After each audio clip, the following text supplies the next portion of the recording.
Okay. Hello. Welcome to the podcast. How you all doing? Hello, Danny. Hello, Layla. Nice to see you guys. How you doing today? Oh, speaking of how you doing, how you doing, Casper? I am doing okay. It's ridiculously warm in my room, but Oh, it's other been than that, so I'm fucking okay. warm, man. I've got a fan up here, but hold on. Let me just quickly demonstrate for our audio listeners why I don't have this fan on. You alright? How you guys doing? It's a bit windy in here. I can't hear it. Can you not hear that? My audio on my stream picks that up so loud, like I can't you hear it at cannot. all. Hello, Oh right, Danny. on my thing, Yeah, it's yeah. Fango Burr, Fango it's Burr not. is true. Oh God, my So cushion is yeah, underneath it's my been so wheels. fucking warm. I've got you can't see it because I have my curtains closed for lighting reasons, but I have two double doors in my room. Because this is supposed to be some kind of dining room or living area or something. I got two double doors here, and they are wide open right now behind that I curtain have because it's two so two attic so roof windows, and yeah. hang on, the other one isn't open. Also, this is the first time that that that Danny has seen what I look like. Oh my God. Did you hear that car going past? I did just hear that car going past. Yes. Um, you're just Silent. gonna have to deal with Hello. the How you outside noise doing? because I'm not closing the window because I'm Look, I've got a fried. Pokeball. Don't Yes, ask me this is what what this I kind of look like, Pokeball Danny. is because it's I'm illegal to have in the UK apparently. although I'm not usually this No, it's greasy. not actually. They're tobacco grinders, I think. So this is a tobacco grinder, Twitch. Um, It doesn't work anyway. it doesn't It work doesn't anyway, but it's a little grind Pokeball one. It's anything. quite Ow! cute. A little Oh, Pokeball toy. Run over squirrel. Hello, silent. I've just It sounds like it stands for short. It sure does. Run over squirrel. Thank you for the uwu. I'm doing good, and you? I'm doing fantastic. Thank you. Um, right. The first topic I want to get onto actually is I asked. I did have a nice conversation with Casper just before we started, and I told him to just go upstairs and call me instead because we're about to start the podcast, and this would make a good topic. But it's autistic characters in video games, and I wonder yeah. actually if in chat if anyone knows any confirmed autistic characters in video games, I've or been even any told hinted at autistic characters in video games. I've been told by quite a few friends that there is a lot of autistic video game representation. Like, Yeah. part of the Hey, reason I Savage. started playing video games again as an adult was because I was told about the fair amount of autistic And representation Danny's just put by there Watson from Apex. We both learned that information at exactly the same time, Danny, which is why I yeah. wanted to talk about it today, because I know Casper for a while now has been wanting to talk about autistic characters in video games on his YouTube channel. And I just learned today that Watson's autistic as well. Good. I'm good, Savage. Thank you, and I'm glad you're doing well. Yeah, Watson's an autistic character. She's confirmed by the writers to be autistic, and it's also hinted at in her bio.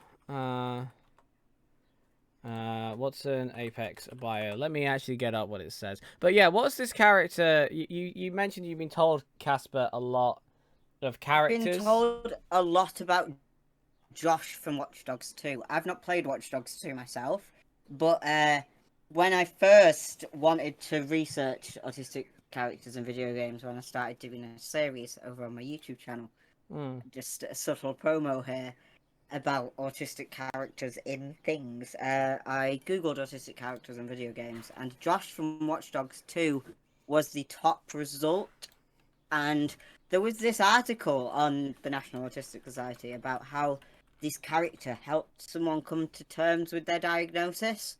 And I don't know why, but that proper stuck with me just because it's not something that you expect to read.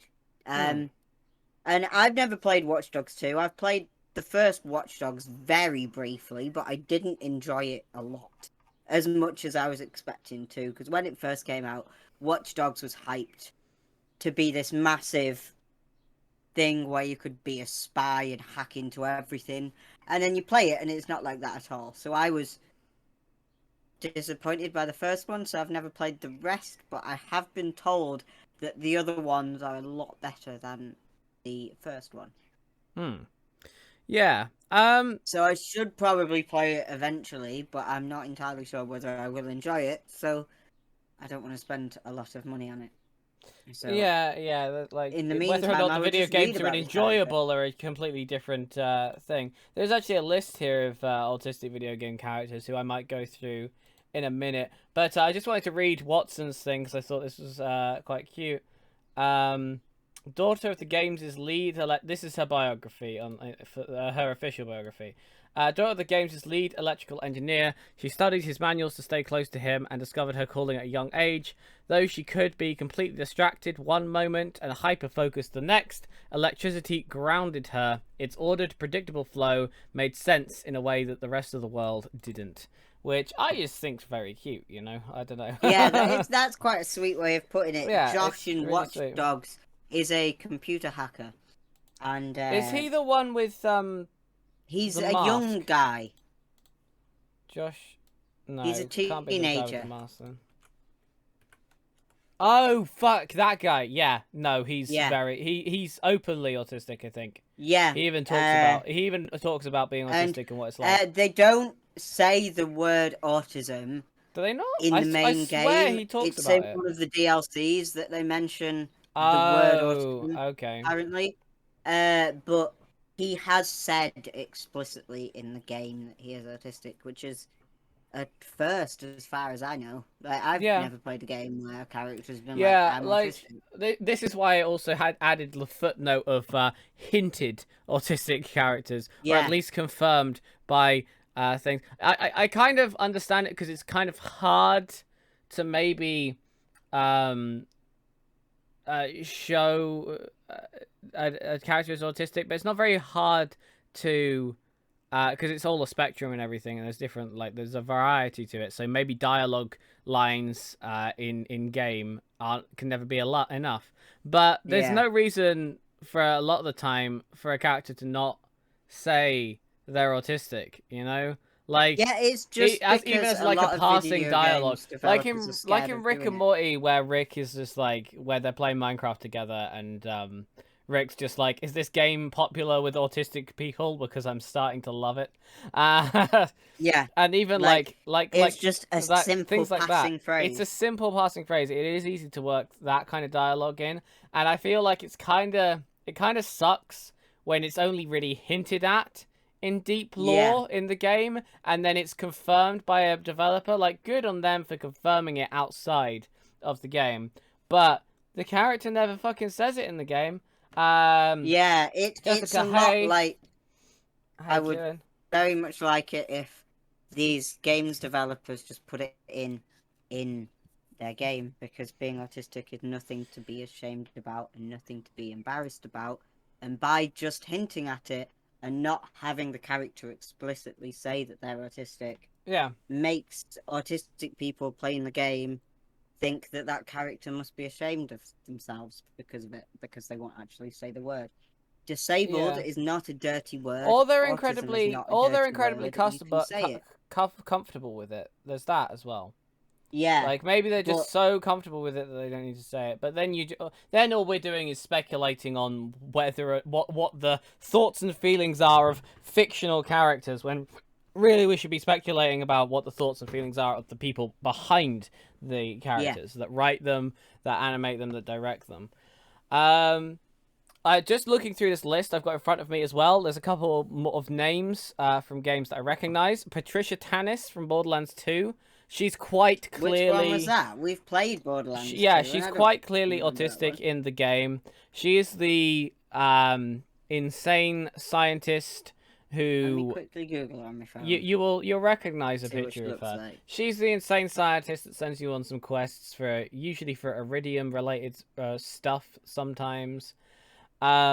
And in the she's quite clearly autistic, like from her dialogue and stuff. I would think, and how she can't tell emotions and things like that. Like she's got a lot of dialogue around her being autistic without explicitly saying it. But then in the Oh, I in the remember that mission one. in the mission briefing for Hidden Journals, which is a quest you can get in the game, she's referred to as an insane introvert with Asperger's. Yeah, which is nice. It's nice to Hmm. have a games company actually say it because it's not a dirty word and should not be something that you have to hide away and code into your characters. It's the same as queerbaiting. Mm. Yeah, yeah, yeah. It's annoying that it's hidden away a lot of the time. I feel like it's all well and good hinting at Watson from Apex being autistic and then having it confirmed by a writer, but in the game, I haven't heard a single line of dialogue that Yeah, paints her that way at all. I it haven't heard her it say I anything know it's about it. not the same, but it's like when J.K. Rowling suddenly said that Dumbledore was gay, It's like similar, yeah. out of nowhere. But It's obviously, the a makers thing that a lot of of games do as fucking well. Apex probably have better um I think they do. better Various, what are hello, welcome to the intentions than chat. J.K. Welcome Rowling. to the discussion. Mm. Yes, like speaking on that, actually, there's a character I've never played Overwatch. There's apparently a character called Symmetra, I think, or Symmetra. I think I'm just gonna go with Symmetra because it sounds like symmetry. Um, and she is referred to as on the spectrum in a comic, and then is confirmed to be autistic by the comics writer, which is then confirmed by Overwatch's director. And I think a lot of people in LGBT people in Overwatch have been frustrated in the past because there has been a character, and I think maybe multiple characters during that game that have had like hints all the fucking time and had like loads and loads of queer baiting, and then once the game was in its like fucking fifth year of being released or whatever, don't quote me on that, that's not an exact date, but a very long time after the game was released and all of these hints were dropped, suddenly the developers just like, oh yeah, also she's been gay this whole Oh time. yeah, I've seen people complaining about that because it Clumsy, does thank you for the feel follow. like Oh, for the subscription as well, Jesus Christ, thank you so much for that. it does feel like pandering for pandering's sake. Like Yeah, it um, really does. I don't like. Yeah, I don't like that. I don't. I'm I don't like struggling that. to find a list with a list of Hold on. Let autistic me games. send you this. You're gonna have to scroll down to the very bottom because it's all film, TV, and everything. But it's just a list of fictional autistic characters, and then video games is right at the bottom. Oh, who's it? Uh, What I sent it you on Discord. website is it from? Because I've got it Wikipedia. up on my phone now. Wikipedia. Um. Uh, Yeah. Thank you there we again go. so I'm on much it for now. the Prime sub Oh there, God. Jessica. I really appreciate that. Okay. So yeah, and There we it go. annoys me. What I do like about Apex that I haven't actually seen in a lot of games is the fact that they are incredibly direct most of the time, and they don't need external people most of the time because we are literally just talking right now about the fact that Watson's only confirmed to be autistic externally and hinted to be autistic in the actual game. Um, but for other things, for other lots of diversity and stuff, they are incredibly direct with it. Like, Apex has got one of the most diverse casts I've ever seen in terms Yeah, of the like there's characters. Like, there's a they are from there's a all different trans man backgrounds. and everything in it apparently. Um, They well, the Bloodhound, they are non-binary.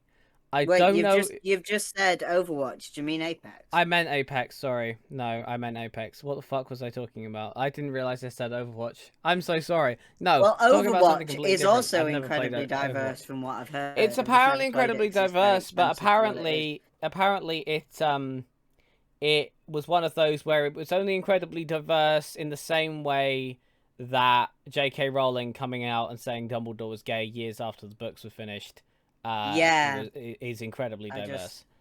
You know, it just seems like you're just saying that after your game has suddenly started to drop in sales, and now you're just like, oh, by the way, gay there, representation. Look at all this representation that we suddenly have. Please buy our game more, thank you. And at that point, it just feels like a marketing tactic. With Apex, it seems incredibly upfront. Like Valkyrie, the latest character to be introduced as a legend in Apex. She is a lesbian. She has dialogue lines that confirm her to be a lesbian. The directors and everything, they're incredibly upfront. I think even before she came out, as the fact that she gay, like she's always been gay, and there's no baiting going on there. She's just gay, which is great. Yeah, Um, like I know that they are very, very mhm. uh, they're very open with it and good with it. Uh, Apex, and I'm hesitant to say Overwatch because it does just seem like pandering, Yeah, and I feel like they're I better do not like now. that. Now that their game is multiple years old and they can't use queer baiting in order to get more people to buy it because it's just out. Yeah, And like all that being said, it's a good game. Like I'm sure people buy it because of that reason as well, um, and things like that. But yeah, it just sucks when you have to make people guess or when it is said externally. Like, be proud of it. If the character's autistic and you want them to be autistic, make them autistic. Make them be proud that they're autistic. Make them be happy that they're autistic. Or show the problems that they face with that. Like in a game like Apex, do it in dialogue lines or something like that, or in a yeah, single player game where you've got a silent protagonist. That hint hint. Hello, silent. How you doing? Where you got a silent protagonist, like something, with their like the hands, with their body character from language, things like fucking that. Undertale Uh, doesn't say much. Under Undertale. Fucking I why am I blanking on this? What this is? Undertale, the one with Oh sand, yes, yes. the little They're pixelated character yeah, who they're also I purposefully think non-binary maybe so that non-binary, if more I'm not people can entirely certain. relate. Yeah, they are non-binary. I Uh, didn't know whether it was non-binary or they were just like a being with no gender, no that's form. also kind of true. Um, Yeah, like I'm not entirely sure. Depending on how you play the game and how you interpret the game as well, also kind of true that they may just be a being that doesn't have a gender. I think uh Undertale was probably quite a bad. Yeah, Frisk Uh, is non-binary. Hi, Zenith Wing Wing. Yes, hello, Silent. Every time I say the word silent protagonist now, I look over to my chat. wow. Um, I've just realised that my hair is so horrible. Because I can't shower. yes, we've had problems with the shower. We can't use it for the next 24 hours, which is annoying because it's very hot And right I now. wanted to dye my hair tonight, to be honest. Like that's why I'm quite annoyed. Yeah, Surprising. so the more I play Apex, the more I learn about it, and the more I learn about the characters and stuff. And every time, like seemingly, there seems to be more and more characters that have more and more diverse roles. Like Bloodhound is non-binary. There's a bunch of LGBT characters. Like Gibraltar is gay. Valkyrie's gay. I think who's bisexual? There's one of them that is. I'm not too There sure. is one of them, but one of them that's It might be bisexual, Fuse. but I I think cannot Fuse remember is which one. bisexual. Because Uh, he slaps there's in one of the also in a one of the introduction trailers for Fuse back in season 8. He slaps Caustic's ass, and it's one of the funniest scenes I've seen in an Apex trailer for ages.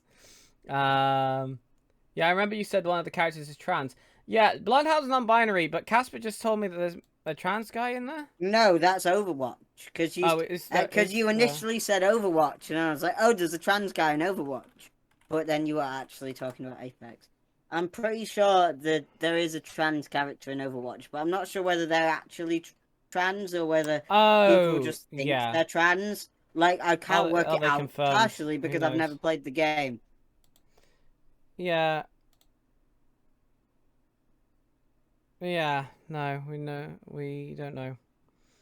Yeah, Tracer, I think, is the lesbian character that there was a bit of controversy around because they only said that she was a lesbian quite a while after release. Um, but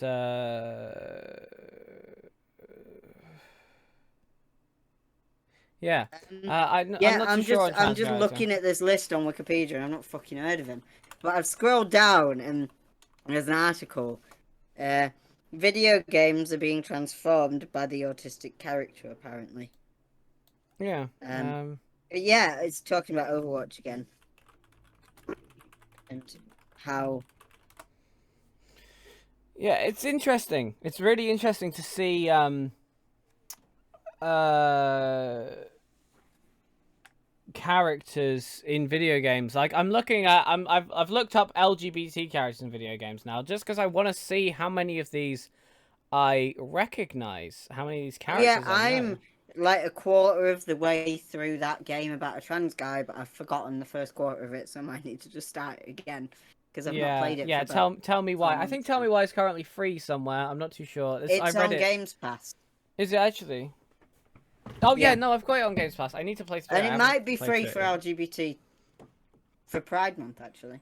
That would Oh, make that's sense. true. That's true. Uh, Um, which is, and it's nice having a character that is heavily coded, like not even coded.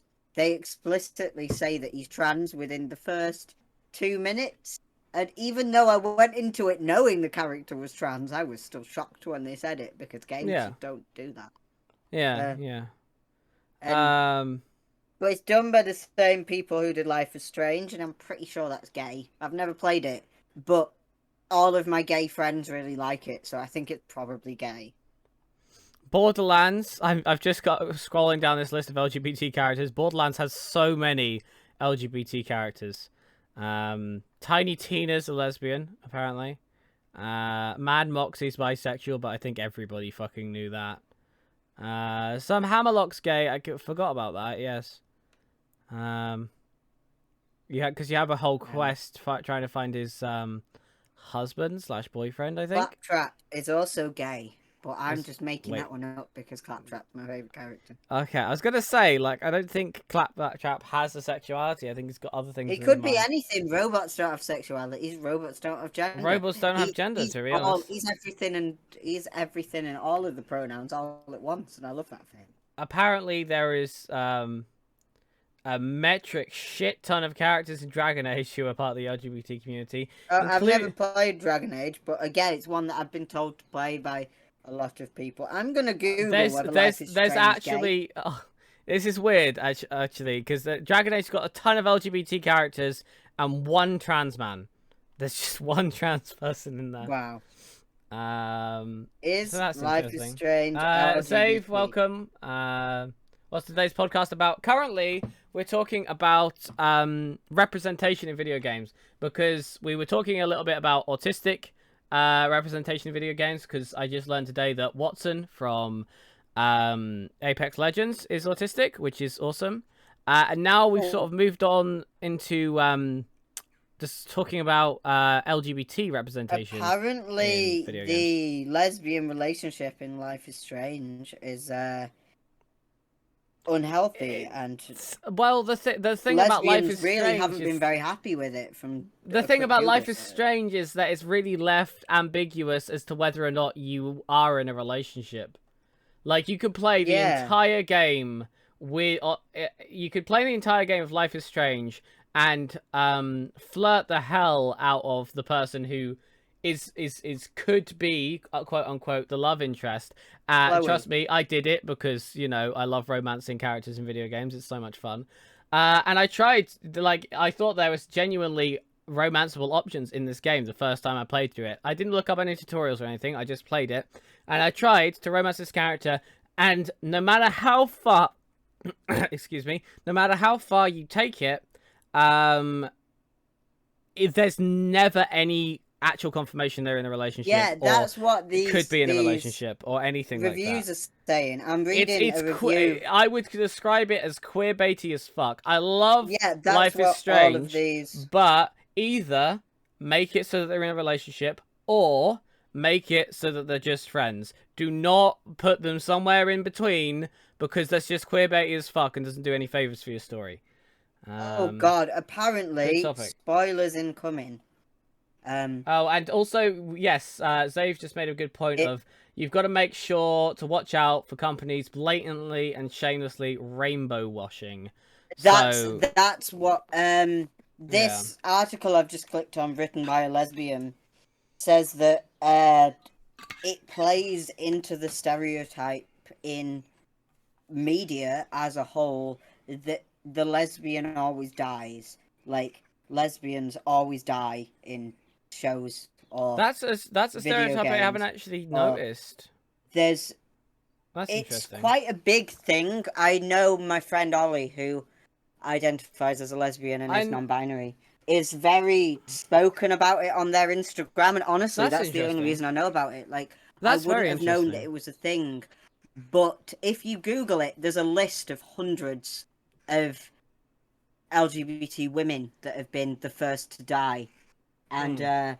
it's like it's a theory similar to the Bechdel test, uh, done by the same sort of people, that the lesbian will always be the first to die. And I've just read an article that says that Life is Strange is no exception, and uh, Yeah. Although, as I said before, there's no confirmation of anything in that game, so she like that she can die. That is a thing, but also she's not confirmed to her sexuality is not confirmed one way or another. yeah, it As far as just I remember, says. anyway. Feel free to correct me, chat, if I'm wrong there. I But kind I of don't wanted to think. play it until I googled it, which, like, everything I've read, like all of these articles are written by lesbians, and they're all saying that it's queer baiting, and it's just playing into the stereotype that lesbians are made to die in media. Yeah. The Yeah. 100 is Because my. I knew that there was always there's like Jordan Peele's taking the piss with his movies a lot out of the fact that the black guy always dies first. Yeah. And the black guy has always died first in horror movies so much. It's definitely doesn't really happen all that much anymore. And I think it's because people were noticing more and more every time you fucking did We. it. In the babysitter, they take the piss out of that, don't they? Or is it the second one when they're like, there's a black guy and he's like, oh no, I'm gonna die first. Have you not seen a horror movie? Was it the babysitter? Hello? Yes, hello, I'm reading, sorry. Um, was it the babysitter? I think it was. I'm gonna Google it because I'm pretty Babysitter. Sorry, sure. I completely. I was reading something. What? Silent. I'll I get to your was message in a saying that second. I was saying that in the babysitter, um, there's a black guy in it. It's like a horror comedy for Hmm. those who don't know. And he's And quite self-aware, isn't he? I was and thinking about that too. he's just like, oh no, there's Yeah, a knife. I'm not going I'm down not gonna there. I'm die not. first. I'm gonna Yeah, die he says first because something I'm like. black. Yeah, like he says something And like then that. I He think says he something does like I'm die not going first. down there or I'm not doing this or something because I'm the black guy and don't you know this is a horror situation. Black guys always die first. And I Yeah, quite like that sort of self-awareness of it. It's definitely, thankfully, died out. Like Silent says there, the black guy is dying first. It's a trope that's been played to death. Silent also says here. I think I need to correct. This is Silent. Me quoting Silent. I think I need to correct a statement I said on your podcast a while ago. What I meant to say was not what I did say. What I wanted to say was that I like representation in video games. The only time I'll ever have issue with it is the fact that them being the LGBT plus is their whole personality. That's just my yeah. opinion. Feel free to have a different opinion on it. I actually agree with that, purely because I'm the there is same so in much more TV and movies. interesting to any individual character or real life person than um them being LGBT plus, and it's kind of an insult to them being LGBT plus and to the LGBT community when them being LGBT plus is literally the only thing that they have going on for them. Also, Yeah, sorry, I completely fucking forgot to it's thank Raspberry Grunge for following me whilst I was offline, so thank you so much for that. Carry on, Casper. it's the same vibes as when the person in a wheelchair's whole personality is the fact that they use a wheelchair. Mm. Um, Oh, that's a good segue. Actually, I wanted to, um, I just want to say, have you ever noticed the the fucking characters, right? that are every minority under the sun because the movie or book or game had to have a minority character, right? But Yeah, every there's other always the character black gay kid in a is wheelchair. yeah, every other character is straight or white or whatever, and then you have one character who's black, gay, and disabled all at the same fucking time. And it's Yeah, just like there are so many characters you could have had these individual things on. And obviously there's nothing wrong with being black, gay, and in a wheelchair, but it's just like you're quite clearly using up your quote-unquote minority quota for a game. Sahil, welcome. I'm doing good, thank you. How are you? And Zave, thank you so much for the 10 bits there with a little Pride frag as well. I really enjoy that. Zave says, I'm hoping to go to Pride in New York City again this year. I went 2 years ago and got so much great footage of all the love and celebrations. Pride is amazing. Obviously, unfortunately, it's been postponed, at least here in the UK. It's been postponed. I think Every they've Pride all in the been country. postponed Yeah, now. every Pride in the country's been postponed. We still have Pride Month, and we still, celebrate in our own way. But obviously, because of the pandemic, having that many people together is not a good idea. And I know that they're still doing online things with Trans Pride anyway. Everything will Exactly. still be online. There's always online things. Yeah, Also, hold on. What? What the fuck? I just scrolled down as we were talking, and I saw Five Nights at Freddy's on this list of video game characters that are LGBT. And apparently, there's 4 Five Nights at Freddy games where Mangle is a genderqueer character. Mangle's a fucking robot. Mangle is a collection of metal with a spirit trapped inside. Does it mean the spirit trapped inside it? Is that the idea? Because Mangle as a character is a collection of metal parts that hunts you down and kills you. I mean, sure, like genderqueer people can still be villains, but like that it's a robot? Question mark. Let me read the note here. While Mangle is referred to as he by Phone Guy, one of the customized challenges titles as Ladies' Night includes Toy Chica, Wither Chica, and Mangle. However, the term Ladies' Night is used to refer to a night when special discounts are available to women, not when men are absent. It's also possible that Scott Cawthon added Mangle to the challenge for balance, as there would only been 2 animatronics present.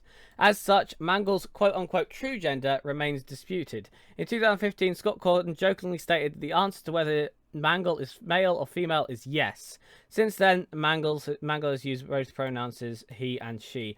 See, that seems... Okay, cool. Sure. I like Scott Cawthon's answer there, but I also think Scott Cawthon answered the question of whether or not what the gender is as yes, because it's such a fucking ridiculous question, because it is a metal fucking machine that is just hunting you down at night. Why do you need to know the gender of that? That just seems dumb. That just seems like what? I don't know. Why does that need any gender? Sahil, thank you so much for the 10 bits there. Really, really appreciate that. They're two-spirited. Likely spirit inside the machine. That would make sense. It's not like Scott Cawthon would tell us anyway. I've just found a lot of fan fictions about Mangle's gender, and I don't want to click on them. Yeah, no, don't read the fan fiction. Yeah, Scott Cawthon never likes to reveal anything about the lore of his universe. He likes people like MatPat to work it out for him. I have only played the first Five Nights at Freddy's, and honestly, I never finished it. It could be the spirit inside the universe. Like, if it is the spirit, that's all cool and everything. Like, of course, that's fine. But it's just like, it's a metal. It's just a metal fucking robot that comes to kill you. Some characters are just like, why do you need to know? It's not even like whether they're genderqueer or not. It's why do people give a fuck? Why are you asking? Yeah. Like, just play the fucking game. It's supposed to jump scare you. And, like, I don't know. I might play the rest of them at some point, because they're on Games Pass, and I assume now I'm an adult, I would probably find it a bit easier. I like that response, but that's not an answer. Well, it is an answer, yes. Like, by saying yes, you basically just say it doesn't fucking matter, which is what my response would be. Vavi, thank you for the uwu. Okay, so we've got here. Oh, Trevor Phillips, Grand Theft Auto 5, bisexual. That's confirmed. He acts bisexual. He flirts with both men and women relentlessly. And he also admits that he is bisexual after Franklin asks him whether or not he's gay or not. So that is a character that openly is bisexual, acts as bisexual, and it does actually even say it. That's good. So, yes. That's like, he's not a great person, but you're not supposed to be playing a great person in Grand Theft Auto, I don't think, because you can run people down in cars and blow them up. To be a blow them up. good person, then you're playing the wrong game. Yeah, like, unless you're just feeling like incredibly bored or depressed and you just drive around in Grand Theft Auto 5 trying to obey traffic laws. Because I've done that. But the whole storyline of the game is you torture people, you kill people. That's the whole fucking game. It's insane. Yeah, but he's a character that is bisexual. That's open about it. He's not a great character, but he's still. I wonder what the disability rep in video games is like, because I have never played a character in a video game that isn't completely able-bodied. Apparently, Lev in The Last of Us Part 2 is a trans man. I didn't know that. I knew that there was lesbian and bisexual relationships in The Last of Us 2. 1 or The Last of Us 2. No, neither did I. The Last of Us Left Behind, Ellie's a lesbian, and The Last of Us, Bill and Frank are gay. I don't know who that is. But The Last of Us Part 2, apparently there's a character called Lev who is a trans man, which I didn't know. Sorry, I lit a fucking incense stick and it's actually fucking burning my throat now. Can you fuck off, wow. please? Yes. I've just googled video game characters who are disabled, and the lack of results is actually quite sound. Well, according to the law of the games in Five Nights at Freddy's, the characters move from restaurant to restaurant, so technically Mangle could have eaten dozens of kids with different identities. I need to put this fucking incense stick out. That's a point, I suppose. I don't know. I don't know. I've never really thought about it, because I would like to view all mechanical creatures who eat children as gentlemen. They can be whatever they want to be. I highly doubt they have thoughts and feelings. So, yeah, I don't know. Do they have a concept of gender is a question that shouldn't I think Scott Cawthon's answer to that is perfect, because why are people asking that? It's the same people who are asking that, I think, just want to know whether they should draw their Mangle Five Nights at Freddy's Rule 34 porn with a dick or with a vagina. And that's the only kind of person who's going to be asking that about a robot character. Exactly.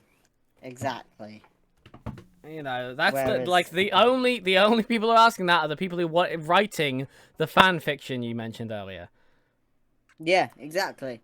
Okay, Max and Chloe from Life is Strange are both confirmed to be bisexual. That's good, I guess. I'm not entirely sure what to think of it, just because of that. Those reviews I read earlier, but I might play it and see what I think for myself if it's on. Apparently, you can end up romancing Chloe as Max and it's part of the main plot of Life is Strange. I didn't know that. Max does have the choice to kiss Chloe, but it's one of those sort of like truth or dare kind of moments. That's not the exact kind of thing, but it's sort of like it might have been a dare. I don't know. But apparently there's multiple points in the game where you can have the choice. Oh, you can have the choice to kiss the male friend Warren. You get multiple choices to do that. Or you get the choices to kiss Chloe as well. So she's referred to as bisexual. Chloe admits she has romantic feelings towards another woman called Rochelle. And you can apparently romance her in a different game as Chloe. But yes, I can see why the LGBT community is annoyed about Chloe and Max's relationship in Life is Strange because it Yeah, the isn't general consensus it seems to isn't be that explicitly people are pissed stated off. at all. Like it's hinted at most of the time, and then you've got this like sort of like ability to romance the characters, and like you know, if you play your cards right, Max kisses Chloe, but it's sort of one of those like, is this a kiss because this is a dare and we're just friends and we're just fucking around? Is this a kiss because of romance reasons? And then it's never expanded upon, so you don't really know, and it just seems like they wanted to add a kissing scene of two women in the trailer. That's what it Oh feels like. yeah, It exactly. doesn't seem like there's It any feels actual like they just development there. wanted the It gays just to feels buy the like they game, want and the then gays after to they buy the bought game. it, Yeah, legit. As yeah, Zav said earlier, rainbow washing. yeah, Um, rainbow capitalism at its best. and Jessica just says, I've tried to obey traffic laws in GTA 5 as well, and it does not work. Yes, no, it really doesn't work. Um, Um, Apparently, there's a disabled character in Grand Theft Mario? Auto 5, Hold on. but Mario has LGBT characters? Back as far as 1985? I'm not sure if Mario has LGBT characters at all. Toad is apparently agender in Super Mario Bros. 1985. The appearance of Toad Toad is a does not mushroom. represent his gender. They're still gendering him in the quote, though, stating that it's never been decided what gender could be associated with any Toad. He clarifies later that the gender of the Toads will remain a mystery. Okay, and then appears a character called Birdo, who is a trans woman in Super Mario Bros. 2.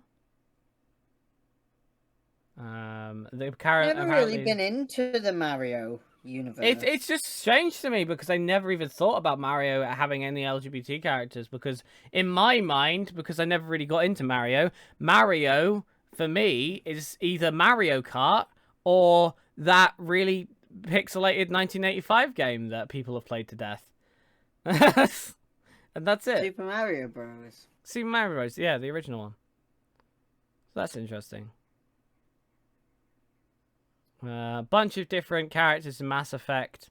But obviously, there was always going to be, it's BioWare, for fuck's sake. They're real good for it. And although, if you want trans characters, which is why I originally looked this up, because it's less, there seems to be a lot less trans characters than there are just lesbian or gay characters. There is one trans character called Hanley Abrams throughout all 4 Mass Effect games. It is Mass Effect Andromeda, and there is a trans woman in that. Every other LGBT character is just gay, lesbian, or bisexual. Oh yeah, a character named Lester in GTA 5 walks around with a cane and actively has limps. So there's Yeah, one I've GTA just read 5 about character that's him. disabled. Yes. Yeah, go on. You sounded like I've you had just more read to say. about him, and apparently, I'm not entirely sure whether you can play as him. Because what I'm thinking No, is you that can't. I have never played a video game where there is a character with a physical disability ever that Really? you can play as. Apex Legends. Like, I want to be able to play Yeah, as a Apex character in a Legends. wheelchair, or be able to play as a character that uses a cane. Apex Legends. The Octane has no legs. Doesn't he? No, he has prosthetic legs. He's I did not know that. he's very able to do things because, you know, the game is fighting and stuff like that, and he's a daredevil, so he runs really fast and things like that. But yeah, the character, he blew his legs off with a grenade. So Did he's he? got metal legs, yeah. Oh. And they're quite Sir clear, they're quite Hammerlock prosthetic. is He's also quite disabled open about it. from Borderlands Sir 2. Hammerlock, yes, he's missing an eye and a arm, or is it a leg? An arm. Is it?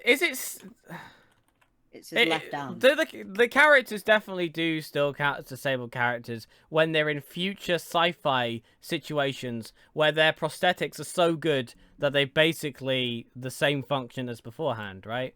Because they're Yeah. missing, they're still missing an arm.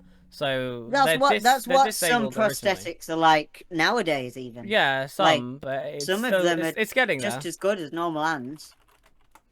Hammerlock is missing an arm and an eye. And maybe a leg? Yeah, I can't see a full shot of him. Oh yes, he's missing the lower half of his right leg as well. Hammerlock is missing an eye, alarm, and leg. Oh, silent. Thank you. I literally just looked that up, then looked over to my chat and read that. There's a trans character from Die Creme. Is my favorite character in the whole game above the Dragon Age Inquisition. Is that what that means? DAI? Dragon Age Inquisition Creme. apparently Yes. there's a section in. There's a trans man character called Creme in Dragon Age.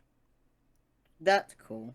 Okay, gotcha. Apparently there's a section where you play as Joker in Mass Effect 2, who is in a What? wheelchair. Oh, But Joker, the character. I was gonna say, what? the What? The fucking Joker is in Batman, not Mass Effect 2. No, there is a character called Joker in Mass Effect 2, and you do play as him very briefly. but a lot of the articles when I Google video games with disabled characters, I like where's the representation? Like there's no main protagonist who are disabled. Hmm.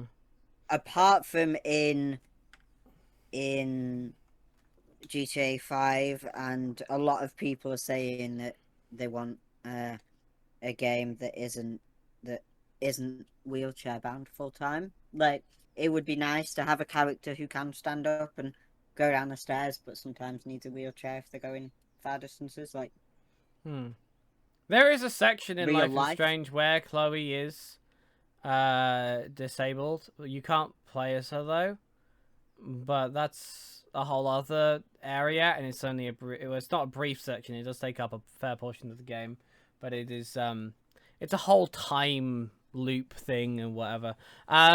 Saints Row apparently. Saints Row apparently has a lot of bisexual and pansexual representation, but the thing about that is Saints Row's just a massive fuck fest anyway, and the entire literally all I remember the entire about that point game is that of I it. think you can beat people up with a massive dildo. Yeah, in the one. entire fucking point of Saints Row is that anybody is fucking anything at any given time because it's just fucking chaos and everything, which is nice, and that's that's what you do. But like you can be gay, lesbian, bisexual. You can quote unquote romance people in Saints Row 4, which means you can't really, but it's just like a brief cutscene, and you press X to romance because the game likes to take the piss out of Mass Effect. And every single one of your companions in that game is bisexual, every single one, because of course. Why is the Sims 4? Why is the Sims on this list? Because The Sims 4 is actually very, very trans inclusive. And it's also quite LGBT inclusive as well, because they've got the little pride flags in that you can put in your house. I suppose it's good, yeah, because like anybody can be anything in The Sims. Yeah, you just apart click, from does this polyamorous, character apparently. get pregnant or not? And it's nice. Like, it's nice that you don't even have to use the word trans. Like, the word trans isn't used, and it's just so nice. Yes, yeah, exactly. The Sims is quite a relaxing time, and it's quite nice. And yeah, like you've got a tick box for can this character be pregnant and can this character impregnate others, and that's it. Like there's no other question there. It's just that. And you can choose like appearance and all that kind of thing. But you still can't date more than one. Well, you can date more than one person at a time, but God forbid your Sims ever that are romantically involved ever interact with each other, because jealousy will immediately destroy the relationship, because there's absolutely no possible way around that, apparently.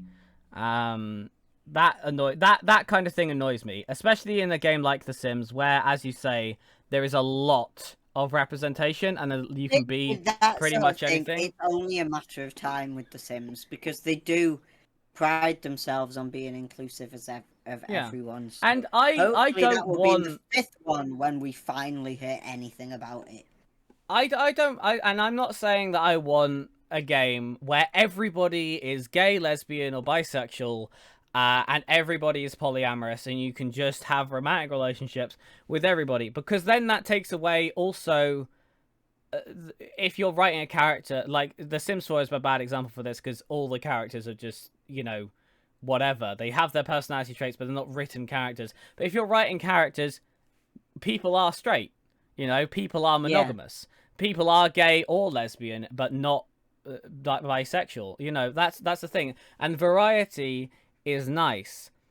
I would just like in The Sims 4 to have a personality trait of being like, does this sim get immediately jealous and destroy their relationships every time that they see someone I think who's romantically involved, or my does view this is sim it's is this sim able to work 2021. through that kind of shit? Like, games should do better.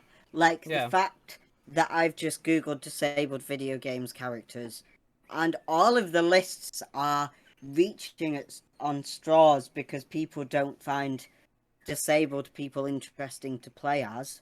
Like, why? That's weird. Like, it's just not very fair because disabled Yeah. people do exist and they play video games just like everybody else. They should I do agree be with your point, allowed Casper, and I want to to be come back. represented. I want to come back round to that point in just a second. I just want to read these messages real quick. Jessica's just saying there's a huge debacle over limited skin color choices in The Sims. I didn't know that. That's interesting. Same with Animal Crossing. Apparently, they recently fixed the skin color issue. And That's Silence good. says the concept of quote unquote when everyone's special, no one is, also works in the LGBT community, which I do definitely agree with. I've got nothing against straight and monogamous people. I just want to see. Well, I'm starting to see a lot more representation for bisexual characters, gay characters, lesbian characters, and that's happening more and more, and I love to see that. But me personally, as a non-monogamous person, I see none of that ever. I don't think there will be a wicked. I'm gonna look it up in a moment after we go back to characters. Point about disabled characters. Sorry. But I am gonna look it up in a moment. But I think if there is a list, it is going to be very, very limited for non-monogamous characters. Yeah. And majority of them are either going to be joke characters or they're going to be characters that are unhealthy representations of what it means. That's to be exactly what the disability list was like. It's right. Just, yeah. Carry on with. It's just like none of the disabled characters that were on that list you could play as, other than one for one tiny section that's about 10 minutes.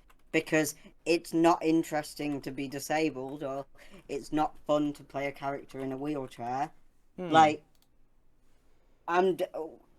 disabled people are asking for the world. I'm not asking for every character to be autistic or every character to need a cane to walk longer distances or need a wheelchair to walk longer distances. I'm just asking for one character that needs to use a wheelchair or needs to use a cane or even needs to wear noise-cancelling headphones. We have none of that. Like, we're not asking for everything to be representation. I just want some sort of representation of disabled people because it paints the image that disabled people just don't exist if there's no disabled characters in video games. Like, the disabled kid who plays Fortnite should be allowed to see themselves in that game. Yes. And it's just so fucked up that there's not one playable character who is in a wheelchair. Like, why? It's a lot like we talked about the other day. I don't know if we did this on a podcast or on a stream. I'm not too sure. We might have done this on a podcast, I think. We talked about the other day, there was a, there was a person who added, people in wheelchairs to Dungeons and Dragons. They made wheelchairs work in the lore of Dungeons and Dragons because they were sick of not seeing it in the actual, official lore. So what they did, this person, they just made their own. It was just a DM, I think, or maybe just a character creator or whatever, who was playing a Dungeons and Dragons game, and they were just like, right, here we go. This is a wheelchair. This is a character in a wheelchair, and here is how it works in place of the world. And here's how you could integrate it. Like, you know, there's different types of skill checks, or well, it's the same skill checks just for doing different things. You know, Yeah. or you could have. Or if you have a magic user who is in a wheelchair, they can levitate themselves upstairs, or they can do something else. But it's like also a test of skill based on that, and they can have the skills and have that kind of thing, and there can be that representation, and people who are disabled can play that game and have themselves in the game, have a representation of them, and have that their ability to do things within that game respected. And the people, I this is what I've heard from a third source. I haven't looked this up, but apparently the people who are responsible for official Dungeons and Dragons lore saw that and wanted it in the lore itself. So, you know, it's actually a thing. Oh, that's you good. being able to do this. And obviously that last part I'm not 100% sure on. I haven't read anything about that myself. This is just me repeating some stuff that has been said to me. But I think that kind of thing is really cool. But apparently there was outrage during it because people just didn't want to play that or whatever. And it's just like, or there was purists to the official lore that were just like, oh, but a disabled character can't enter a dungeon. There are stairs and there is battle and there's all this kind of stuff and you can't do that and things like that. And it's just like it's fucking Dungeons and fucking Dragons, man. Street? Yeah, like, no, exactly. Like the disabled people playing Dungeons and Dragons deserve as much representation as the people who can walk like fine. And I think it just shows that people don't actually care about disabled people when they think like that. Like it's just so wrong. Like we should want to include every sort of gamer in a game like Dungeons and Dragons, which does pride itself on being as customizable as possible and as inclusive as possible. I'll get to your messages in a second, Silent. And it's fucking Dungeons and Dragons, man. If you're playing Dungeons and Dragons and you're there like, oh, the things I can do are limited by this, this, and this, then you're not playing Dungeons and Dragons to have fun. Exactly. You're a control freak who's just wants some kind of control over your lone life because you're an insecure little prick, and you're putting limitations on a fucking board game which is well known for the ability to be anyone that you want with any abilities that you want or disabilities that you want. You know? Like, imagine playing a game where you wanted to be an orc, whilst simultaneously saying that disabled people can't exist in that universe. Like, but an orc who has a family history of drug addiction can. Like, yeah. You can be anything in Dungeons and Dragons, and that's legit. One of the reasons that it's a wonderful game. Silent just says as well. There's a couple of messages here, but I'd like to read them all. They're still relevant to the disabled character discussion. A disabled dwarf could walk around in a makeshift mech suit or a wheelchair. Which, awesome. Like fucking like imagine Skyrim. Like you get the little spiders and stuff in Skyrim, and they're dwarven made. Right? You don't see any dwarves in Skyrim because of the whole deep lore and stuff surrounding them and things like that, which I'm sure will be revealed in a later Elder Scrolls game, probably. But imagine, like, you had, like, one of those spider fucking things, but, like, dwarf-sized, so they could, like, sit in it and fucking run around and fucking beat shit up or make tools or whatever the fuck they're trying to do. Like, if they're a warrior or an engineer or a mechanic or a wizard or whatever the fuck, they could do that. And like, it's a fucking fantasy universe why the fuck are there people mad about that kind of thing? Like, that's the whole point. That's the Exactly. whole fucking point. And Silent also has, like, there are, I will say, Casper, there are characters that you can play as who are disabled. Octane is definitely one of them. If are we counting autism as a disability here? Yeah. Because Yeah. she's quite high functioning, but yes, Watson is an autistic character you can play as in Apex Legends, and so is Octane. I can't immediately think of any more right now because I want to get onto this other thing Silent said, which is you can play as a disabled character in Metal Gear Solid, which is true, and I didn't think about this till now. Oh, I've never played Metal Apparently, Gear Solid, but I've got a friend who's apparently bloody the main obsessed with it. character in that is disabled because he missed an eye patch. He has an eye patch. He was missing an eye for the majority of the game, and he's also apparently missing a hand, but Silent can't remember that information all too well. And I don't know the character's name, so I can't look it up. But that is a good point. I didn't know that. I've never played Mass Effect. I've got a few friends that really like it. Oh yeah, the fucking guy. Oh, it's the character from Metal Gear Solid is called Big Boss, apparently. The guy from the main character in fucking Jesus Christ, I cannot remember the name. It's been ages since I played that game.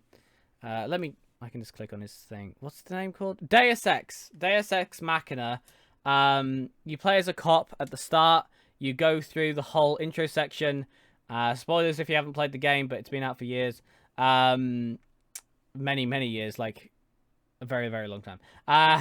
But yeah, the main character, Adam Jensen, he at the start of the game, you do the whole intro sequence. He's like a cop or a bodyguard or something, and then he fucking gets blown up, and there's a horrific scene where you see your guts spilling out of your body, and like you're completely destroyed, basically. And then you just basically get shot in the head, and you pretty much almost die. But then because it's set in the future, people like revive you, they implant you with all kinds of things. So you got biotic eyes, you've got biotic arms and things like that, and it simulates human touch and all that kind of stuff, and he can still see and walk around and stuff, but he's pretty much missing a lot of his body because he was essentially just a massive explosion that should have killed him. So that is a character who's disabled. TK Baha is not a playable character, but that's a character in Borderlands who is disabled. Barbara Gordon is a very good representation, I think, for a character in a wheelchair. You cannot play as her in the wheelchair, though, I don't think, in any of the Batman games. You only get to play as her when she's Batgirl. And then I think in the lore of Batman, I think Barbara Gordon, she's Batgirl. Joker finds out that she's Batgirl, and then shoots her in the spine and disables her, so she can't be Batgirl anymore. But then she ends up being the person behind the chair in the the person behind the computer that does all the cool techie stuff whilst Batman's out kicking people in the face. Yeah. Yeah. So she's quite a good character, I think. I've just he's missing a hand and Googled. he's missing an eye patch from shrapnel from the explosion stuck in his head. Yeah, that's a good one. That's an interesting one. I like that. But yes, I've just googled disabled characters in video games. There is 1, 2, 3, 4, 5, 6, 7, 8 that are the top of this list, and only 2 of them I know that you can play as. So that's interesting. Apparently, tabletop games are doing it well. I've just scrolled down when I typed in disabled people in video game. It's mentioned the Dungeons and Dragons thing. And oh my god, sorry. Sorry, before we move on to tabletop, Casper, I still on the topic of video games, I just saw one that is amazing representation from one of my favorite games. It's very sad And if you do play it, you have to play it with headphones on, but I will warn you, if you haven't played it before, it's very disturbing to play. But it is a very good rep, as far as I'm aware, because I don't have this illness. But there is a schizophrenic character from in Senua Hellblade Senua's Sacrifice. The main I think we're character on the same is article. schizophrenic. No, I've just scrolled down and I just saw a YouTube video advertised and it just mentioned Hellblade. Hellblade is incredible. The combat's amazing. The whole game is so good. It's disturbing. Some things in it do make you feel a bit ill, and it definitely makes you think about how difficult it would be to live with that kind of illness. I Yeah. was just playing that last night. It's amazing. It's a very good game, but it's terrifying. And I think Apparently, it's there's a right that it's character. terrifying because it does raise an awareness for how terrifying living with that kind of thing could be. I will get to the rest of the messages in a second, but Casper, what are you saying? Apparently, there's a character in Life is Strange with schizophrenia as well, called Nathan, but it is Yes, under he's the a villain. bad He's a villain. in um in video game representation. It's called the good ish, the bad, and the ugly. This article, and it's in the bad section, so I wouldn't. Very triggering. I would say, yeah. That's why I'm saying a very explicit warning about Hellblade, Jessica. It is quite triggering. And there was a bit of pushback on it. Some people thought that it wasn't the best representation, but I think coming from someone who doesn't have that kind of illness, I think it can raise awareness for how scary that kind of thing can be. I would definitely describe Hellblade as a horror game, 100%. And it's because it makes you feel scared, and it's something that sticks in my mind a lot, and it's something that always it's something that's always stuck in my mind all the time. And I think if you're playing it and you don't have that disability, it can definitely help you empathize with people that do. And empathy is always good, and awareness is always good. And I think that's a good thing. And I don't know.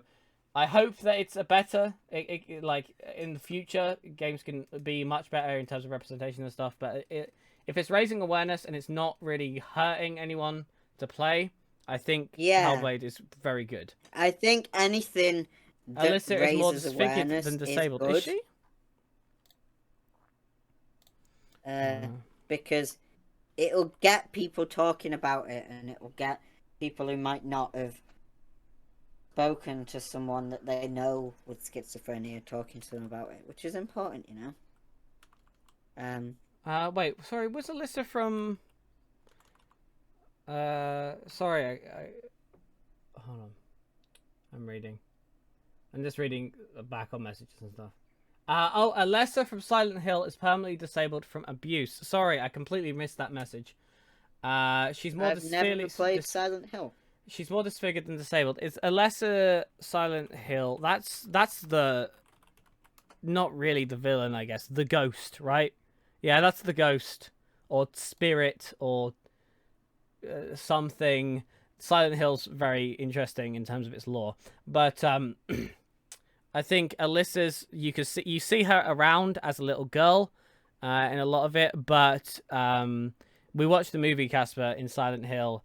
Yeah, the movie was very good. I enjoyed it. It was actually quite good. But, yes, the character in that, she was abused by the religious cult. They burn her alive, essentially, and she spends the rest of her life in a hospital bed, and she evokes this malice and this curse against the townspeople, locks them in a forever limbo, and torments them forever, perpetually, with demons and things like that, which, honestly, they kind of deserve it.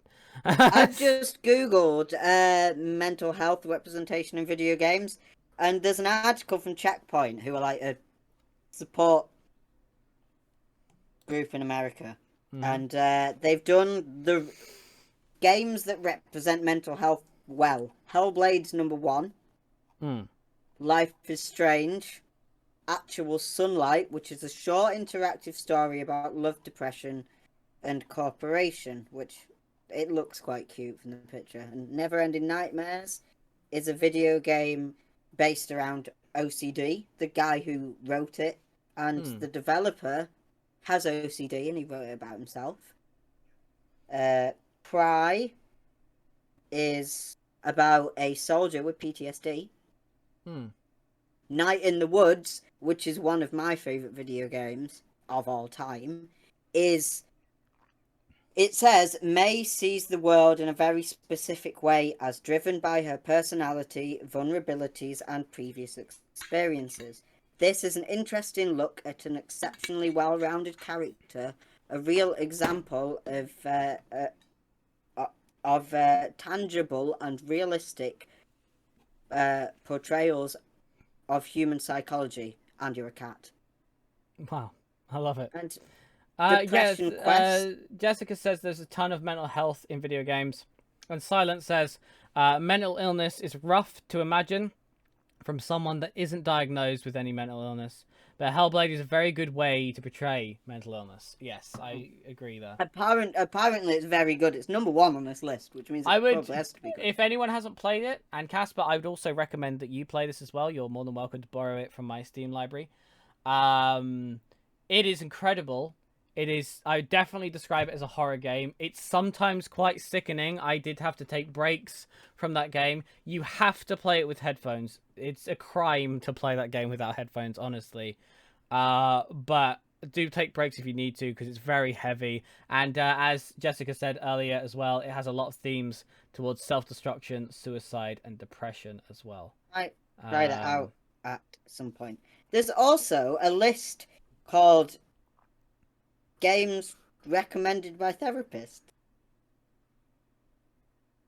Yes. And games recommended by a therapist. That's interesting. yeah, and it's talking about The Walking Dead and how people use games as an escape from their mental health. And yeah. Hellblade 100% needs headphones. The sound design is beautiful. It really, really is. Wait, okay. this is a series of long articles called "A Therapist Represents." Oh. A therapist recommends games. So far, they've recommended one called Firewood and one called the Walking Dead one. A Night in the Woods. They recommended on. Oh, A Night in the Wood is quite amazing actually. That's the one about the cat, and it's one of my favorite games, but I've never finished it because it's 10 hours. I've not finished it because I don't want to get to the end of it, so I just left it half played, and I've never come back to it because I was enjoying it so much. Apparently, it's a good portrayal of bipolar. A Night in the Woods. This article's written by someone with bipolar. Yes. And the whole story is basically you're a college student who's dropped out of college because you're struggling with your mental health, and you go back home and you struggle to learn to adjust to Big life thank you for the after it's kept on going when you've gone to college. And she feels like she doesn't believe that she doesn't belong at the college place, and she also doesn't belong at home. Like, I think it's something that everybody's been through at least once, so it's quite relatable. And I'm not going to continue reading this article because I don't want to know whether she eventually. Yeah, it sounds like a very long. It sounds like a very long lot of articles, though. But I do think that games recommended by a psychologist is something that is very interesting. I would like to read more on that. Yeah. I'm just getting recommendations here. Firewatch is a good one about loneliness. I do agree. I've never played that's it. The one that's the one that this therapist just recommended. I watched it a lot. I've watched every YouTuber I enjoy watching play games. I have watched play Firewatch, and I love it. I love it genuinely. Rime, Rime is apparently a beautiful game about grief and depression. I've never heard of that one. Let me briefly research that. Rime video game. Oh, I've seen this advertised. No, not Prime Video Game. Fuck you, Amazon. Wow. Fucking advertising me fucking Prime Gaming. You I've got cunts. Prime Gaming. You fuckers. That's so rude, man. Yeah, I think it was maybe on PS Now, and that's where I've seen it advertised. I think the game's called Firewatch. It's about a man who becomes a fire watchman to get away from his personal life. I don't remember exactly, but I do remember it very, very good. Yes, excellent. Um, King K Fett just says, haha, yes, gay people. Thank you. Yes, gay people. Let's go. We're talking a lot. We've been on disabled characters, LGBT characters. I do want to talk a bit about polyamorous and non-monogamous characters in a moment. But yes, we are definitely on the topic of LGBT right now. It's been a good time. Oh, I just said Firewatch. Yes, Firewatch, Firewatch, Firewatch. Firewatch is quite incredible. It's quite an emotional journey for as far as I can see. Also, RuneScape apparently has a trans woman character. I haven't played RuneScape in Is years. it? I've not played RuneScape since I was about 13. But apparently there was a quest in RuneScape called The Light Within, released on the 24th of August 2015. And there's a character called Angoth. And at some point after the quest, the player can show her a wedding ring, prompting her to tell her that she was born male, but quote-unquote corrected herself to female once she could shapeshift. Which I I think like. we'd all do that if we could, you know? Yes, yes. After playing Rhyme, I feel for real so touched. Felt for real autocorrect. Okay, yes. Yeah, okay. I will have to look more into that one. Yeah, there's a lot of games here. Right, so I'm on the LGBT characters list, right?